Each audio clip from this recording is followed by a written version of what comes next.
भाग 4। नमस्कार, कहानी बैरल में आपका स्वागत है। लीजिए पेश है रविंद्रनाथ टैगोर द्वारा लिखित उपन्यास आंख की किरकिरी। बिहारी बैठा था। महेंद्र ने उसे खींची निगाह से देखा। बिहारी ने सोचा, कल मैंने जो कुछ कहा उसमें निंदा का आभास था, शायद उसी से विनोदिनी का जी दुखा। पति पत्नी दोनों विनोदिनी से रूठे रहे। ये बोली, हमें पराया समझती हो बहन। वे बोले, इतने दिनों में हम पराये हो गए। विनोदिनी ने कहा, हमें क्या तुम आजीवन पकड़े रहोगी? महेंद्र बोला, ऐसी जरूरत कहाँ। आशा बोली, फिर ऐसे क्यों हमारे जी को चुराया तुमने? उस दिन कुछ भी तय न हो सका। विनोदिनी बोली, नहीं बहन, बेकार है, 2 दिनों के लिए ममता न बढ़ाना ही ठीक है। कहकर अकुलाई हुई आंखों से उसने एक बार महेंद्र को देखा। दूसरे दिन बिहारी ने आकर कहा, विनोद भाभी, यह जाने की जिद क्यों? कोई कसूर किया है, उसी की सजा। मुंह फेर कर विनोदिनी बोली, कसूर आप क्यों करने लगे? कसूर है मेरी तकदीर का। बिहारी, आप अगर चली जाएं तो मुझे यही लगता रहेगा कि मुझी से नाराज होकर चली गईं। आप, करुण आंखों से विनती जाहिर करती हुई विनोदिनी ने बिहारी की ओर ताका। कहा, आप ही कहिए ना, मेरा रहना उचित है। बिहारी मुश्किल में पड़ गया। रहना उचित है, यह बात वह कैसे कहे? बोला, ठीक है, आपको जाना तो पड़ेगा ही, लेकिन 2-4 दिन रुक कर जाएं तो क्या हर्ज है? अपनी दोनों आंखें झुकाकर विनोदिनी ने कहा, आप सब लोग रहने का आग्रह कर रहे हैं।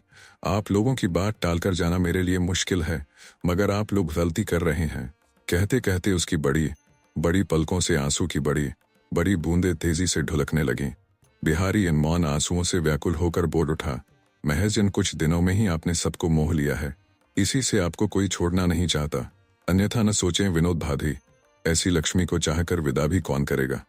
आशा घूंघट काढ़े एक कोने में बैठी थी। घूंघट सरकाकर वह रहकर आंखें पोंछने लगी। आइंदा विनोदिनी ने जाने की बात न चलाई। बीच में यह जो झमेला खड़ा हुआ, उसे एक बारगी चुका देने की नीयत से महेंद्र ने प्रस्ताव रखा कि अगले इतवार को दमदम के बगीचे में पिकनिक कराएं। आशा बहुत खुश हो गई, लेकिन विनोदिनी राजी न हुई। उसके तैयार न होने से आशा और महेंद्र मायूस हो गए। उन्हें लगा, इन दिनों विनोदिनी न जाने क्यों दूर हट जाना चाहती है। तीसरे पहर बिहारी आया। विनोदिनी बोली, जरा देखिए तो बिहारी बाबू, महेंद्र बाबू दमदम जा रहे हैं पिकनिक के लिए। मैं नहीं जाना चाहती तो सुबह से दोनों मुझसे रूठे हैं। बिहारी बोला, नाराज होना उनका बेजा नहीं। आप साथ न गई तो इनकी जो पिकनिक होगी, ईश्वर करे सातवें दुश्मन की भी वैसी न हो। विनोदिनी, फिर आप भी चलिए ना। आप चलें तो मैं भी चलूंगी। बिहारी, ठीक तो है, मगर बात यूं है कि कर्म दरअसल कर्ता की इच्छा पर होता है। बाबू की क्या राय है? बिहारी के प्रति इस पक्षपात से मालिक और मालकिन दोनों ही भीतर भीतर कुड़ गए। बिहारी को साथ ले चलने की बात से महेंद्र का आधा उत्साह जाता रहा। वह बिहारी को हर तरह से यह जता देने को आतुर था कि उसकी मौजूदगी विनोदिनी को कभी पसंद नहीं, लेकिन अब तो उसे छोड़ जाना असंभव होगा। महेंद्र ने कहा, बेजा क्या है, अच्छा ही तो है, लेकिन बिहारी तुम्हारा खास ऐब है कि जहां जाते हो वहां कोई ना कोई हंगामा मचाने से बाज नहीं आते। या तो वहां आस पास के बच्चों की जमात जुटा लोगे, या फिर गोरों से मार पीट की नौबत क्या कर बैठोगे, क्या पता। तिहारी महेंद्र की अनिच्छा को समझ गया। मन ही मन हंसा। बोला, दुनिया में कैसे क्या हो जाए, कहाँ कौन सा फसाद खड़ा हो जाए, पहले से कुछ नहीं कहा जा सकता। तो विनोद भाभी, तड़के ही चल देना पड़ेगा। मैं समय से हाजिर हो जाऊंगा। सामान और नौकरों के लिए एक 3rd क्लास और उन लोगों के लिए एक 2nd क्लास की बद्धी लाई गई। खासा बड़ा एक पैक बक्स लिए बिहारी ठीक समय पर हाजिर हो गया। महेंद्र ने कहा, अरे यह फिर क्या उठा लाए? नौकरों वाली गाड़ी में तो अभी आएगा नहीं। बिहारी बोला, आप परेशान न हो, मैं ठीक किए देता हूँ। विनोदिनी और आशा गाड़ी पर सवार हुई। बिहारी का क्या करे, महेंद्र जरा आगा पीछा करने लगा। बिहारी ने अपना सामान गाड़ी के ऊपर पटका और आप कोच बक्स पर जा बैठा। महेंद्र के जी में जी आया। वह सोच रहा था, जाने बिहारी अंदर ही बैठ जाएगा कि क्या करेगा। विनोदिनी ने परेशान होकर पूछा, गिर तो नहीं पड़ेंगे बिहारी बाबू? बिहारी बोल उठा, आप फिक्र न करें, गिरना या बेहोश हो जाने की भूमिका नहीं। जैसे ही गाड़ी खिसकी, महेंद्र ने कहा, न हो तो मैं ही ऊपर जाता हूँ, बिहारी अंदर आ जाए। आशा ने जल्दी से उसकी चादर खींची। कहा, नहीं, तुम नहीं जा सकते। विनोदिनी बोली, आपको आदत नहीं, क्या पता गिर पड़े। जोश में आकर महेंद्र ने कहा, गिर पड़ूंगा, हरगिज नहीं, और वह गाड़ी से बाहर निकलने का प्रयत्न करने लगा। विनोदिनी, तोहमत आप बिहारी बाबू पर लगाते हैं, मगर हंगामा मचाने में बेजोड़ तो आप ही हैं। महेंद्र ने जरा मुंह लटकाकर कहा, अच्छा एक काम करें, मैं एक और गाड़ी लेकर चलता हूँ, बिहारी यहाँ आ जाए। आशा ने कहा, तो मैं तुम्हारे ही साथ चलूंगी, विनोदिनी बोली और मैं तब गाड़ी में से कूद पड़ूं। होते होते झंझट आखिर निबट गया। रास्ते भर महेंद्र बड़ा गंभीर रहा। गाड़ी दमदम के बगीचे में पहुंच गई। नौकरों वाली गाड़ी बहुत पहले ही रवाना हुई थी, पर लेकिन अभी तक उसका पता न था। शरद का सवेरा बड़ा ही सुहाना, धूप निकल आई थी, ओस की बूंदें सूख चुकी थीं, पर निर्मल प्रकाश से पेड़ पौधे झिलमिला रहे थे। दीवार से लगी हर सिंगार की कतार थी, नीचे फूल बिछ गए थे। मह मह खुशबू कलकत्ता की ईंट की ऊंची दीवार के घेरे से बाहर आकर आशा वन की हिरनी सी उमग उठी। विनोदिनी के साथ उसने ढेरों फूल बीने, पेड़ से शरीफे तोड़े और नीचे बैठकर खाए। दोनों सखियों ने पोखर में देर तक स्नान किया। एक निरर्थक आनंद से इन दो नारियों ने पेड़ों की छाया और छिटकी किरणों, पोखर के पानी और कुंजों के फूल पत्तों को पुलकित सचेतन कर दिया। दोनों सखियां नहा आई। देखा, नौकरों वाली गाड़ी अब भी नदारद है। महेंद्र बंगले के बरामदे में बिछी एक चौकी पर बैठा बैठा उदास होकर एक विलायती इश्तहार पढ़ रहा था। विनोदिनी ने पूछा, और बिहारी बाबू? संक्षेप में महेंद्र बोला, पता नहीं विनोदिनी, चलिए उन्हें ढूंढें। महेंद्र, आखिर उन्हें कोई चुरा कर तो ले नहीं जाएगा, ढूंढे बिना भी मिल जाएंगे। विनोदिनी, मगर हो सकता है आपकी फिक्र से वह बेहाल हो रहे हों, चलकर उन्हें दिलासा ही दे आए। तालाब के किनारे बंधा हुआ विशाल बरगद था, उसी के चौंतरे पर बिहारी अपना पैक बक्स खोलकर मिट्टी के तेल का चूल्हा जलाकर पानी गर्म कर रहा था। जैसे ही लोग पहुंचे, उसने सबको चौंतरे पर बिठाकर एक एक प्याला गरम चाय और तश्तरी में दो एक मिठाइयां देकर उनकी खातिर की।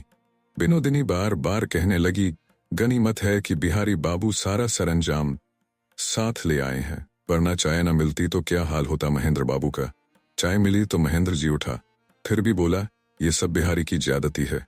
आए हैं हजरत पिकनिक को और यहाँ भी बदस्तूर सारा इंतजाम उठा लाए हैं, इससे मजा नहीं रहता। बिहारी ने कहा, अच्छा तो चाय का प्याला वापस दे दो, तुम चाय पिए बिना मौज करो, चूम भी न करूंगा। तपी दोपहरी की हवा पत्तों में मरमराहट लाकर बहती रही। तालाब के बांध पर जामुन की डालों पर कोयल रहकर कूकती रहीं। विनोदिनी अपने बचपन का किस्सा सुनाने लगी। माँ बाप की बात, छुटपन की सखी, सहेलियों की चर्चा। अचानक उसके माथे पर का पल्ला खिसक पड़ा। विनोदिनी की आंखों में कौतुक का जो तीखा कटाक्ष देख पैनी निगाहों वाले बिहारी के मन में आज तक तरह तरह की शंकाएं उठती रही थीं। वह श्याम चमक जब एक शांत सजल रेखा से मंद पड़ गई, तो बिहारी ने मानो और ही नारी को देखा। लजीली सती की नई विनोदिनी एकांत भक्ति से पति की सेवा कर रही है, मंगलमयी माता के समान संतान को अपनी गोद में लिए हुए हैं। पहले यह छवि क्षण के लिए भी कभी बिहारी के मन में न आई। आज मानो जरा देर के लिए रंगमंच का पर्दा उठ गया और अंदर का एक मंगल दृश्य उसे दिखाई दिया। बिहारी ने सोचा, विनोदिनी बाहर से विलासिनी युवती तो है, पर उसके अंतर्मन में पूजा निरत एक नारी तपस्या में लीन है। एक लंबी सांस तोड़कर बिहारी के मन कहा, सही सही, अपने को मनुष्य आप भी नहीं जानते, अंतर्यामी ही जानते हैं। परिस्थितिवश जो रूप बाहर बन जाता है, दुनिया उसी को सच समझती है। बिहारी ने बातों के सिलसिले को टूटने न दिया, प्रश्नों से उसे जगाए रहा। आज सुबह ही जगने के जुर्म से थके हुए महेंद्र की नींद 5 बजे खुली। आजिजी से बोला, अब चल देना चाहिए। विनोदिनी ने कहा, थोड़ी देर और रुकें तो। सामान सहेजने में अंधेरा हो आया। नौकर ने इतने में खबर दी, किराए की गाड़ी न जाने कहाँ गायब है, ढूंढे न मिली। गाड़ी बगीचे के बाहर खड़ी थी। 2 गोरे जबरदस्ती उसे लेकर स्टेशन चल दिए। दूसरी गाड़ी ठीक करने के लिए नौकर भेजा गया। कुड़ा हुआ महेंद्र बार बार मन में कहने लगा, आज का दिन मुफ्त में बर्बाद हो गया। ऐसी नौबत आ गई कि अपनी अधीरता वह छिपा न सका। बिहारी फिर कोच बक्स पर जा बैठा। विनोदिनी चुपचाप बाहर की तरफ देखती रही। चांदनी में अवाक पेड़ों की पांत दौड़ते हुए घने छाया प्रवाह की तरह उसकी आंखों से होकर गुजरने लगी। आशा गाड़ी के एक कोने में सो गई और महेंद्र सारी राह उदास बैठा रहा। पिकनिक के दिन जो वाकया गुजरा, उसके बाद फिर महेंद्र में विनोदिनी को अपनाने की चाहत बढ़ने लगी। लेकिन दूसरे ही दिन राजलक्ष्मी को लू हो गया। बीमारी कुछ खास न थी, फिर भी उन्हें तकलीफ और कमजोरी काफी थी। विनोदिनी रात दिन उनकी सेवा में लगी रहती। महेंद्र बोला, माँ के सेवा जतन में यूं दिन रातें करोगी तो तुम ही बीमार पड़ जाओगी। बिहारी ने कहा, आप नाहक परेशान हैं भैया, ये सेवा कर रही हैं, करने दो, दूसरा कोई ऐसी सेवा थोड़े ही करेगा। महेंद्र बार बार मरीज के कमरे में आने जाने लगा। एक आदमी काम कुछ नहीं करता, लेकिन हर घड़ी पीछे लगा फिरता है। यह बात विनोदिनी को अच्छी न लगी। तंग आकर उसने 2-3 बार कहा, महेंद्र बाबू, यहाँ बैठे रहकर आप क्या कर रहे हैं? चाहिए, नाहक क्यों कॉलेज से गैर हाजिर होते हैं? महेंद्र उसके पीछे लगा डोलता है। इसका विनोदिनी को नाज था, खुशी थी, लेकिन फिर भी ऐसा क्या? बीमार माँ के बिस्तर के पास भी क्षुब्ध बैठे रहना, उसका धीरज टूट जाता। घृणा होती, अपने ऊपर किसी काम की जिम्मेदारी रहने पर वह और किसी बात का ख्याल नहीं करती।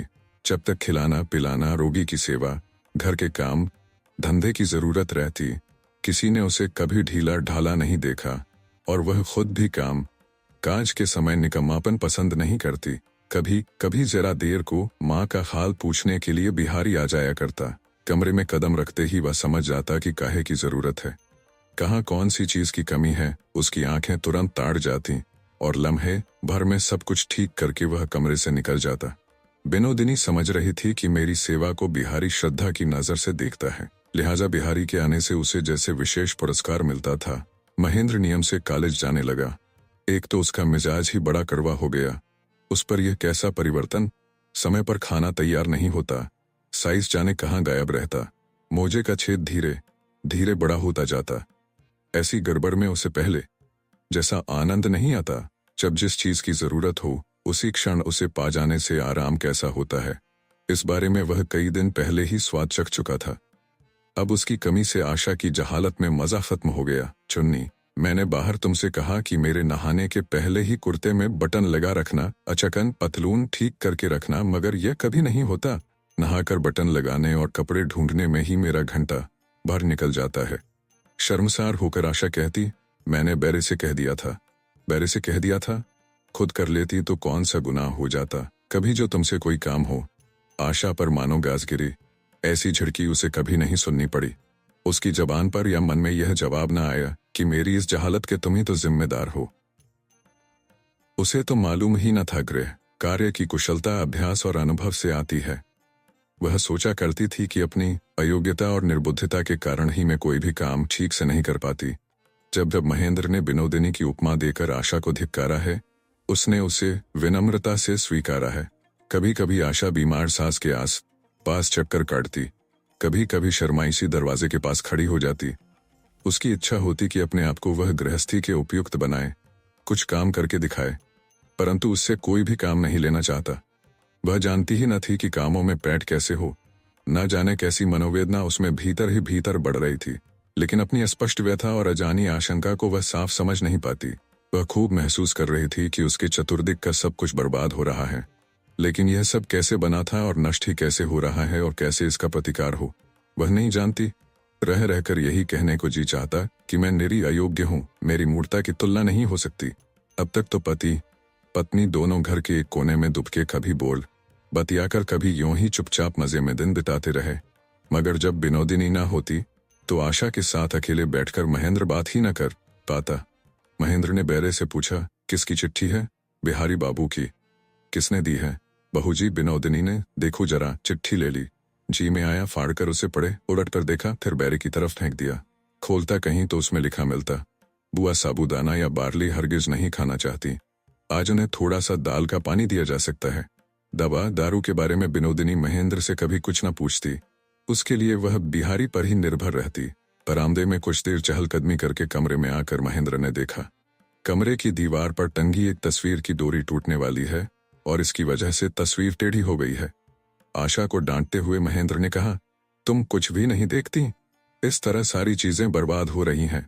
दमदम के फूलों का जो गुच्छा बनाकर विनोदिनी ने पीतल की फूलदानी में सजाया था, वह आज भी वहीं सूखा पड़ा है। महेंद्र कभी इन बातों पर गौर नहीं करता था, आज उसकी निगाह उस पर पड़ी। बोला, जब तक विनोदिनी आकर फेंक न दे यह पड़ा ही रहेगा।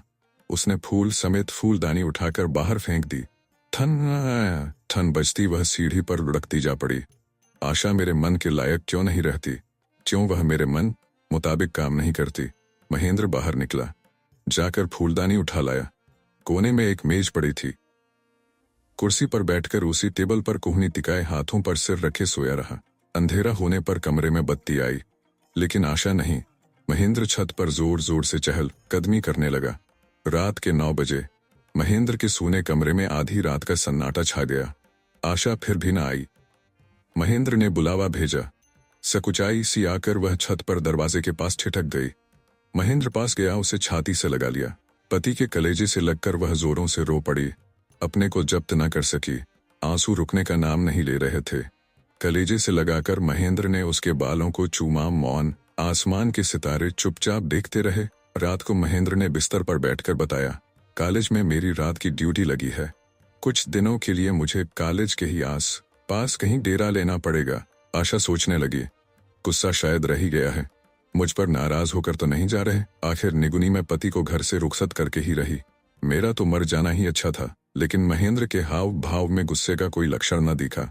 बड़ी देर तक वह चुप रहा। आशा के मुखड़े को कलेजे से लगाकर उंगली से बालों को चीरते चीरते उसके जूड़े को ढीला कर दिया। पहले प्यार से महेंद्र इसी तरह आशा का जूड़ा खोल दिया करता था। आशा इस पर ऐतराज करती थी। आज मगर उसने चूं भी न की। अचानक उसके कपाल पर आंसू की एक बूंद टपक पड़ी। महेंद्र ने उसका मुंह अपनी ओर फेर कर स्नेह से रुंधे स्वर में पुकारा, चुन्नी। आशा को कोई जवाब न मिला। अपने कोमल हाथों से उसने कसकर महेंद्र को दबा लिया। महेंद्र ने कहा, मुझसे गलती हो गई, माफ कर दो। अपने फूल से सुकुमार हाथ से महेंद्र के होठों को दबाती हुई वह बोली, छे, ऐसा न कहो, तुमने कोई कसूर नहीं किया।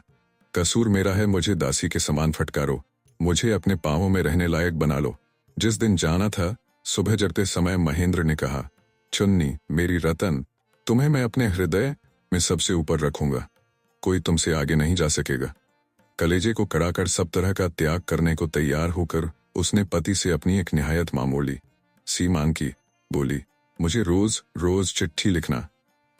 महेंद्र ने पूछा, तुम भी लिखोगी? आशा ने कहा, मैं क्या लिखना जानती हूँ।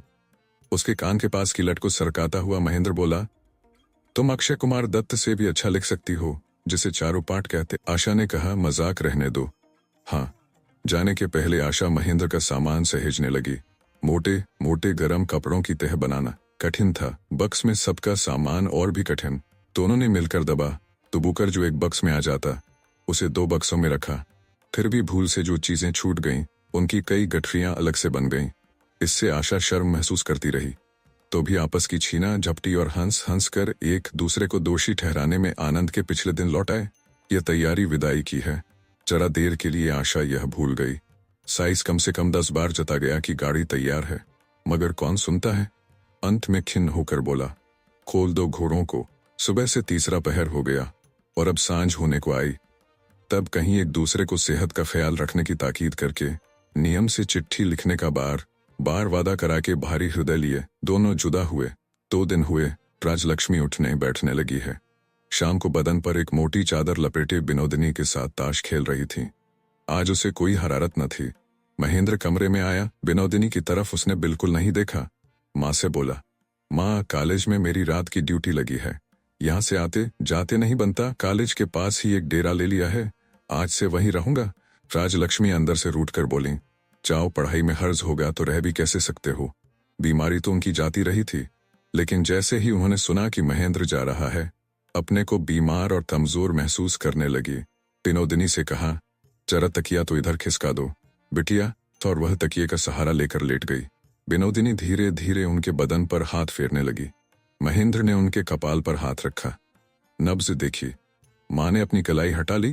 कहा, नब्ज से क्या खाक पता चलता है, तू फिक्र मत कर, मैं ठीक हूँ। कहकर उन्होंने बड़ी मुश्किल करवट बदली। बिनोदिनी से महेंद्र ने कुछ न कहा। राजलक्ष्मी को प्रणाम करके वह चला गया। बिनोदिनी ने सोचा, आखिर माजरा क्या है।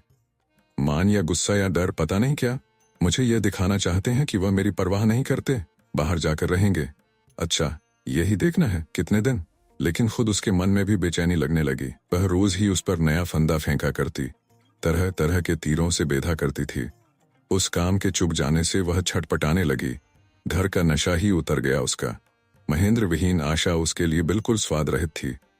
आशा को महेंद्र जितना प्यार करता था, वह बिनोदिनी के प्यार के भूखे हृदय को मथा करता था। जिस महेंद्र ने उसके जीवन की सार्थकता को चौपट कर दिया, जिसने उस जैसी नारी की उपेक्षा करके आशा जैसी मंदबुद्धि बालिका को अपनाया, उस महेंद्र को बिनोदिनी चाहती है या उससे चिढ़ती है, उसे इसकी सजा देगी या अपना हृदय सौंप देगी, वह बिनोदिनी ठीक न समझ सकी। महेंद्र ने उसके हृदय में एक आग लहकाई है। वह आग ईर्ष्या की है या प्रेम की या दोनों की मिलावट है, यह वह सोच न पाती। वह मन ही मन तीखी हंसी हंसकर कहती, मुझ जैसी गत किसी भी स्त्री की नहीं हुई होगी। मैं यही नहीं समझ सकी कि मैं मारना चाहती हूँ कि जीना, लेकिन चाहे जिस वजह से भी हो, जलने के लिए या जलाने के लिए, महेंद्र की उसे नितांत आवश्यकता थी।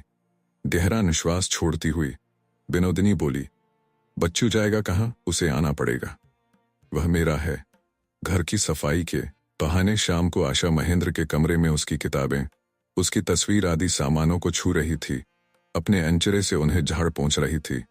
महेंद्र की चीजों को बार बार छूकर, कभी उठाकर कभी रखकर अपने बिछो की सांझ बिता रही थी। विनोदिनी धीरे धीरे उसके पास आकर खड़ी हो गई। आशा शर्मा गई। छूना तो उसने छोड़ दिया और कुछ ऐसा जताया मानो वह कुछ खोज रही है। विनोदिनी ने हंसकर पूछा, क्या हो रहा है बहन? होंठों पर हल्की हंसी लाकर बोली, कुछ भी नहीं। विनोदिनी ने उसे गले लगाया। पूछा, भाई आंख की किरकिरी, देवर जी इस तरह घर से चले क्यों गए? विनोदिनी के इस सवाल से ही आशा शंकित हो उठी।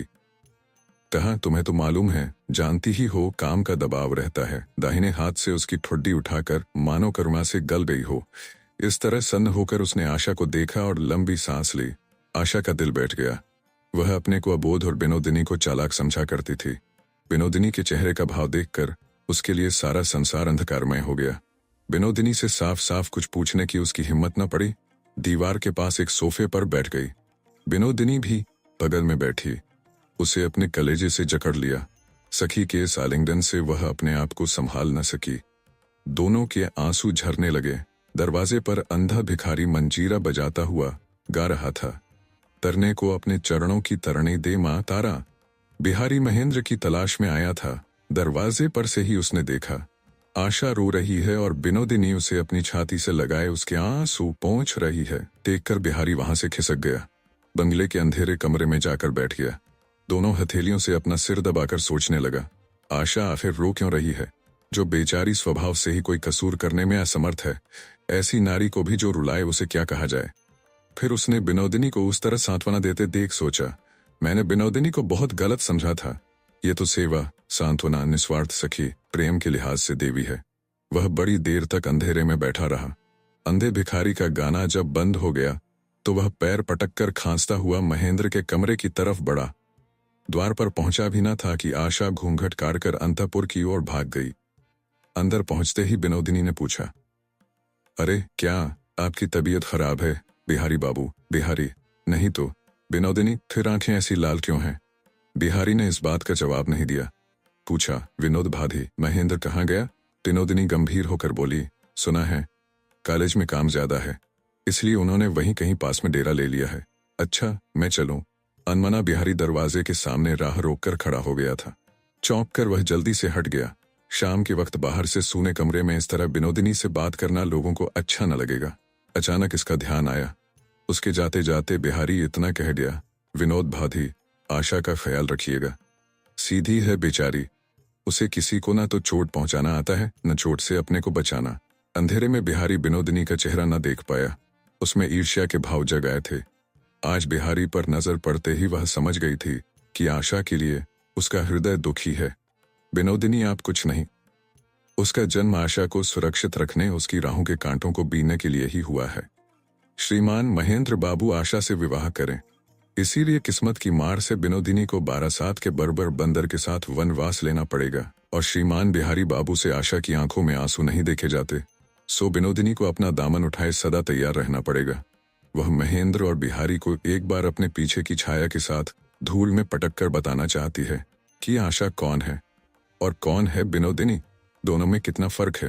दुर्भाग्य से विनोदिनी अपनी प्रतिभा को किसी पुरुष हृदय के राज्य में विजयी बनाने का अवसर नहीं पा सकी, इसलिए उसने जलता शक्तिशैल उठाकर संहार मूर्ति धारण की। बड़े ही मीठे स्वर में विनोदिनी बिहारी को कहती गई, आप बेफिक्र रहें बिहारी बाबू, मेरी आंख की किरकिरी के लिए इतनी चिंता करके आप नाहक इतना कष्ट न उठाएं। जल्दी महेंद्र को एक चिट्ठी मिली। उस पर पहचाने अक्षर देखकर वह चौंक गया। दिन में झमेलों के कारण उसने उसे खोला नहीं, कलेजे के पास जेब में डाल लिया। कॉलेज के लेक्चर सुनते हुए, अस्पताल का चक्कर काटते हुए यक बयक उसे ऐसा लगाता कि उसके कलेजे के घोंसले में मोहब्बत की चिड़िया सो रही है।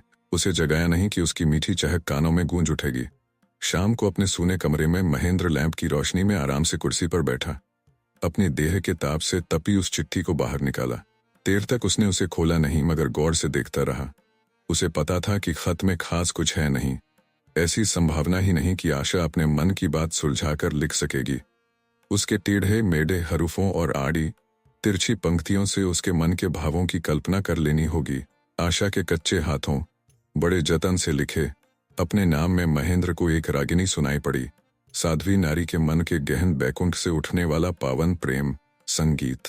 2-4 ही दिनों की जुदाई से महेंद्र के मन का वह अवसाद चला गया। सरल आशा के नवीन प्रेम की स्मृति फिर ताजी हो गई। इन दिनों गिरस्ती की रोजमर्रा की असुविधाएं उसे खिंचाने लगी थीं। अब वह सब मिट गया। बस कर्म और कारणहीन एक विशुद्ध प्रेमानंद की ज्योत में आशा की मानसी मूर्ति उसके मन में जीवंत हो उठी। महेंद्र ने लिफाफे को इत्मीनान से खोला। उसमें से चिट्ठी निकालकर अपने गाल और कपाल से लगाई। महेंद्र ने जो खुशबू कभी आशा को भेंट की थी, अकुलाए निश्वास सी उसी की महक खत में से निकलकर महेंद्र के प्राणों में बैठ गई। खत खोलकर पढ़ा। अरे, जैसी टेढ़ी मेढ़ी पंक्तियां हैं वैसी भाषा तो नहीं है। हरुफ कच्चे मगर उनसे बातों का मेल कहाँ लिखा था। प्रियतम जिसे भूलने के लिए घर से चल दिए, इस लिखावट से उसकी याद क्यों दिलाऊं। जिस लता को मरोड़कर माटी में फेंक दिया, किस हया से वह फिर धर को जकड़कर उठने की कोशिश करे। जाने वह मिट्टी में मिलकर मिट्टी क्यों न हो गई। लेकिन इससे तुम्हारा क्या नुकसान है नाथ। लम्हे भर को याद ही आ गया तो उससे जी को चोट भी कितनी लगेगी। मगर तुम्हारी उपेक्षा कांटे सी मेरे पंजर में चुभ कर रह गई है। तुम जिस तरह भूल बैठे, मुझे भी उसी तरह भुलाने की तरकीब बता दो। नाथ, तुमने मुझे प्यार किया था, ये क्या मेरा ही कसूर था। ऐसे सौभाग्य की मैंने स्वप्न में भी आशा की थी क्या। मैं कहाँ से आई, मुझे कौन जानता था। मुझे नजर उठाकर न देखा होता। मुझे अगर यहाँ मुफ्त की बांदी बनकर रहना होता तो मैं क्या तुम्हें दोष दे सकती थी। जाने मेरे किस गुण पर तुम खुद ही भूले। प्रियतम, मुझ में जाने क्या पाया कि इतना दुलार दिया। और आज अगर बिना मेघ के बिजली ही कड़की तो उस बिजली ने सिर्फ जलाया ही क्यों। तन मन को बिल्कुल राख क्यों न कर डाला। इन 2 दिनों में बेहद सब्र किया, बहुत सोचती रही, लेकिन एक बात न समझ सकी कि यहाँ रहकर भी क्या तुम मुझे ठुकरा नहीं सकते थे। मेरे लिए भी क्या घर छोड़कर जाने की जरूरत थी। क्या मैं तुम्हें इतना घेरे हूँ। मुझे अपने कमरे के कोने में दरवाजे के बाहर फेंक देने पर भी क्या मैं तुम्हारी नजर में आती। यही था तो तुम फिर गए क्यों। मेरे कहीं जाने का क्या कोई उपाय न था। बहकर आई थी, बहकर चली जाती। यह चिट्ठी कैसी, भाषा किसकी थी। महेंद्र को समझते देर न लगी। महेंद्र उस पत्र को लिए स्तंभित रहा। बड़ी देर तक सोचता रहा। खत को उसने कई बार पढ़ा। कुछ दिनों तक जो दूर के आभास की तरह रहा, आज वह साफ प्रकट होने लगा। उसकी जिंदगी के आसमान के एक कोने में जो धूमकेतु छाया था, आज उसकी उठी हुई पूंछ आग की रेखाओं में जलती हुई दिखाई पड़ी। चिट्ठी यह असल में विनोदिनी की है। भोली आशा ने इसे अपनी बात समझकर लिखा है। पहले जिन बातों को उसने कभी सोचा नहीं, विनोदिनी के लिखाने से वे ही बातें उसके मन में जाग उठी। जो नई वेदना पैदा हुई, उसे इस खूबी के साथ आशा तो हरगिज जाहिर नहीं कर सकती थी। वह सोचने लगी, सखी ने मेरे मन की बात को ऐसा ठीक कैसे समझ लिया और इतना ठीक से जाहिर कैसे किया। वह अपनी अंतरंग सखी को और भी मजबूत सहारे की तरह पकड़ बैठी, क्योंकि जो बात उसके मन में है उसकी भाषा उसकी सखी के पास है। इतनी बेबस थी वह। महेंद्र कुर्सी से उठा, भवों पर बल डाला, विनोदिनी पर क्रोध करने की कोशिश की, मगर बीच में आशा पर गुस्सा आ गया। आशा की मूर्खता तो देखो, पति पर यह कैसा जुल्म। वह फिर बैठ गया और इस बात के सबूत में उस खत को फिर से पढ़ गया। अंदर ही अंदर खुशी होने लगी। यह समझकर उसने चिट्ठी को पढ़ने की बहुत चेष्टा की, मानो वह आशा की ही लिखी हो, लेकिन इसकी भाषा किसी भी तरह से भूली आशा की याद नहीं दिलाती। 2 ही 4 पंक्तियां पढ़ते ही सुख से पागल कर देने वाला एक झाग भरी शराब जैसा संदेह मन को ढांप लेता। प्रेम की इस प्रति ने महेंद्र को मतवाला बना दिया। उसे लगने लगा चाहे खुद के प्रति हिंसा करके ही मन को किसी और तरफ लगा दे। उसने मेज पर जोरों का मुक्का मारा और उछलकर खड़ा हो गया। बोला, हटाओ, चिट्ठी को जला डालें। चिट्ठी को वह लैंप के करीब ले गया, जलाया नहीं, फिर एक बार पड़ गया। अगले दिन नौकर कागज की बहुत सी राख उठा ले गया था, लेकिन यह राख आशा की चिट्ठियों की न थी, उसके उत्तर की कई अधूरी कोशिशों की राख थी, जिन्हें अंत में महेंद्र ने जला दिया था। इस बीच और एक चिट्ठी आ पहुंची। तुमने मेरे पत्र का जवाब नहीं दिया। अच्छा ही किया, सही बात लिखी तो नहीं जाती। तुम्हारा जो जवाब है उसे मैंने मन में समझ लिया।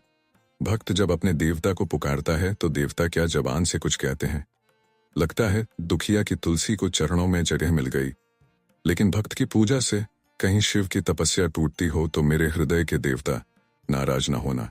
वरदान दो या न दो, आंखें उठाकर निहारो या न निहारो, जान सको या न जान सको, पूजा किए बिना भक्त की दूसरी गति नहीं। इसलिए आज भी 2 पंक्तियां लिख भेजती हूँ। हे मेरे पत्थर के देवता, तुम अड़े ही रहो। महेंद्र फिर जवाब लिखने बैठा, लेकिन पत्र आशा को लिखते हुए कलम की नोक पर जवाब विनोदिनी का आ जाता। चालाकी से इधर उधर की हाँकते हुए उससे लिखते नहीं बनता। लिख लिख बहुत से पन्ने फाड़ डाले। एक लिखा भी गया तो उसे लिफाफे में भरकर आशा का नाम लिखते हुए अचानक किसी ने उसकी पीठ पर चाबुक जमाया। बेईमान विश्वस्त बालिका से इस तरह दगा। महेंद्र ने पत्र को सैकड़ों टुकड़े करके फेंक दिया और बाकी रात मेज पर दोनों हथेलियों में मुंह छिपाए अपने को मानो अपनी ही नजर से छिपाने की कोशिश करता रहा। तीसरा पत्र। रूठना जो कतई नहीं जानता, वह भी क्या प्यार करता है। अपने प्यार को अनादर और अपमान से बचाए न रख सकूं तो वह तुम्हें दूंगी कैसे। शायद तुम्हारे मन को ठीक ठीक समझ नहीं पाई हूं, तभी इतनी हिम्मत कर सकी हूं। तुम छोड़ गए तो भी मैंने ही बढ़कर चिट्ठी लिखी। जब तुम चुप हो गए थे तब भी मैं मन की कह गई हूं। मगर तुम्हारे साथ अगर गलती की है तो वह भी क्या मेरा ही कसूर है।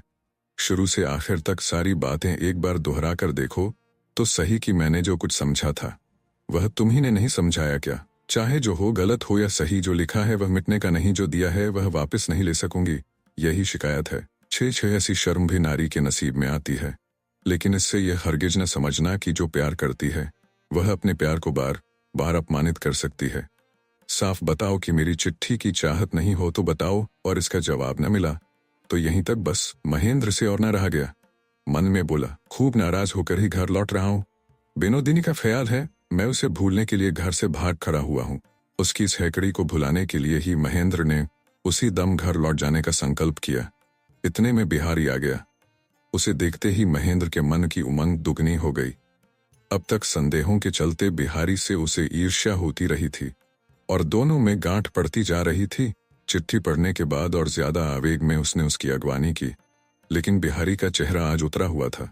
महेंद्र ने सोचा, बेचारे ने इस बीच विनोदिनी से जरूर मुलाकात की होगी और वहां से ठोकर खाकर आया है। उसने पूछा, क्यों भाई, इस बीच मेरे घर गए थे कभी? बिहारी ने कहा, वहीं से होकर आ रहा हूं अभी। मन ही मन बिहारी की पीड़ा का अनुमान करके महेंद्र को अच्छा न लगा। उसने मन में कहा, अभागा। किसी महिला ने कभी उसे नहीं चाहा। फिर भी उसने बातचीत शुरू करते हुए पूछा, कैसे हैं सब? इस बात का जवाब देने के बजाय वह बोला, घर छोड़कर अचानक यहाँ?